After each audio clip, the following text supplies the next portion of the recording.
Posta a decisões recentes do Supremo, a oposição começou a obstruir votações no Congresso. A gente falou sobre isso agora há pouco, inclusive com a participação de um parlamentar, o deputado Altineu Cortes. Um dos temas que mais incomodam os parlamentares é a discussão sobre o aborto. Um pedido de plebiscito sobre o tema foi apresentado pela oposição e será discutido no Senado. Acompanhe mais detalhes com Bruno Pinheiro. O plenário do Senado adiou a votação do projeto que reforça a atuação dos Conselhos de Alimentação Escolar e do Programa Nacional de Alimentação nas escolas.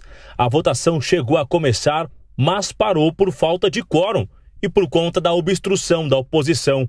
O movimento já era esperado e foi anunciado mais cedo como uma reação ao que esses parlamentares chamam de interferência do STF em decisões do Congresso. Entre os temas citados estão o marco temporal, o porte de drogas, a volta da contribuição sindical, mas, sobretudo, o aborto, e como ressaltou o líder da oposição no Senado, Rogério Marinho. E nós vamos nos posicionar obstruindo, a pauta de votação que ocorrerá no âmbito do Senado como uma demonstração da nossa insatisfação pela forma como a relação entre os poderes vem sendo abalada. Afirmamos que há uma interferência por parte do judiciário em ações que são de alvitre, da competência do legislativo. Na semana passada, a ministra Rosa Weber votou a favor da descriminalização do aborto no país até a 12ª semana de gestação. O julgamento começou no plenário virtual e será retomado de forma presencial, já na gestão do ministro Luiz Roberto Barroso, que começa amanhã. Esse é o assunto que não pode ser simplesmente decidido por 11 juízes, com toda a legitimidade que eles porventura tenham. É um assunto que necessariamente precisa ser discutido nesse parlamento e referendado pela população brasileira através de uma consulta popular, é o que nós estamos propondo. Em entrevista junto com vários nomes da oposição no Senado e na Câmara, o senador Magno Malta anunciou a apresentação de uma proposta de emenda à Constituição, a chamada PEC da Vida. O texto altera o artigo 5º da Constituição Federal sobre os direitos fundamentais para acrescentar a expressão desde a concepção, após a garantia do direito à vida. A PEC da Vida, que vai passar por essa casa e, com fé em Deus, será aprovada. E aí, líder Marinho, que é o líder da oposição, que nos ajudou a buscar todas essas assinaturas para que assim pudéssemos fazer, nós esperamos que, a exemplo do que aconteceu com a PEC contra as drogas, que são pautas caras para nós, como a vida, é necessário que nós todos continuemos essa luta nesse ritmo em defesa da vida.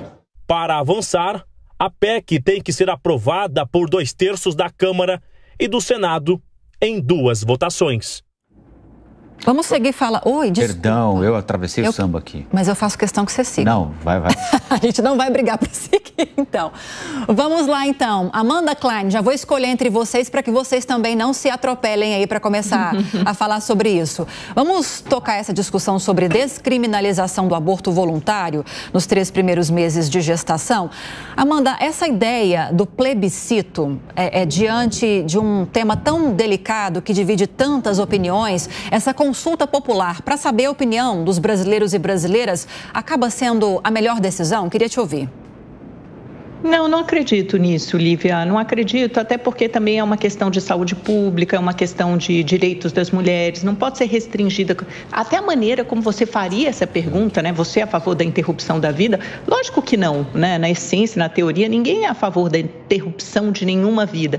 Isso tem que ser colocado dentro de um contexto, é uma discussão muito séria, muito profunda para ser feita nesses termos. Mas é lógico que quando os deputados da oposição falam nesse sentido, os parlamentares, eles colocam porque eles sabem que a população brasileira é uma população religiosa, conservadora em muitos sentidos, então que dificilmente tema seria aprovado, né? A descriminalização do aborto. Não acho que seja o âmbito correto para essa discussão.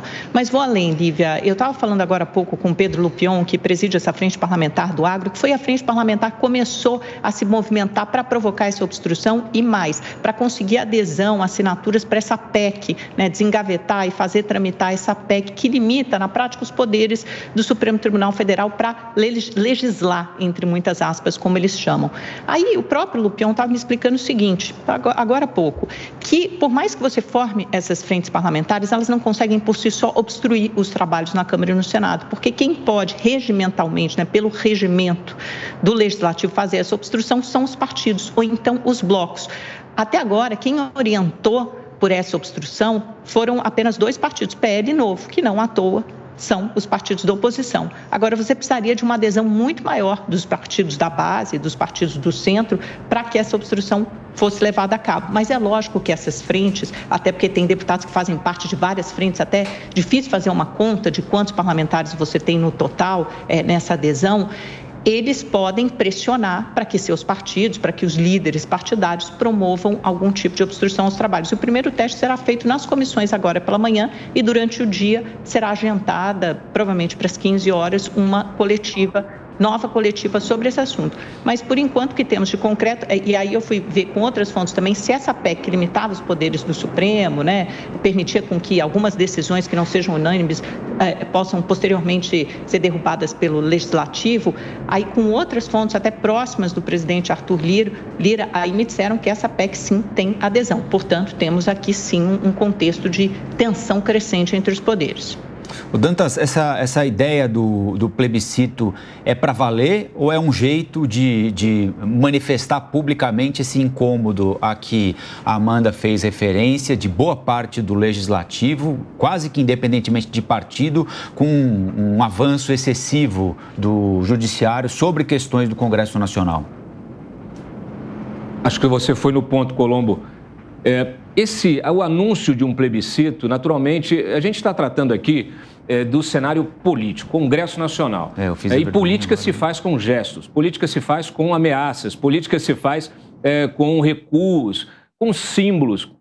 A política é assim. Esse plebiscito, ele é uma forma de alertar. Olha, a gente está disposto a seguir aqui caso o Supremo insista, né, em querer julgar algo que deve ser tratado dentro do Congresso Nacional. Eu gostei da posição da Amanda ali, ao reconhecer que a maioria da população brasileira é conservadora. Então está aí explicado, tá? A resposta que o Supremo precisa ter ao considerar, naturalmente, a opinião majoritária de uma sociedade. Você não pode impor algo, né, à sociedade, não há legitimidade para isso. Isso deve ser discutido pelos representantes desta sociedade. Então, esse anúncio é também um alerta. Assim como é um alerta também a PEC. Essa PEC do equilíbrio entre os poderes, né, que daria ao Congresso a capacidade, aí, a atribuição, a prerrogativa de derrubar, de suspender decisões que não forem unânimes no Supremo. Naturalmente, a gente sabe a confusão institucional que isso vai provocar. Então, é também um outro alerta, uma forma de dizer, olha, vamos parar? Gente, é preciso que as lideranças, eu falo isso todo dia, é preciso que as lideranças dessas instituições da nossa República tenham autocontenção e tenham serenidade em debater certos temas e que respeitem o princípio constitucional da separação dos poderes.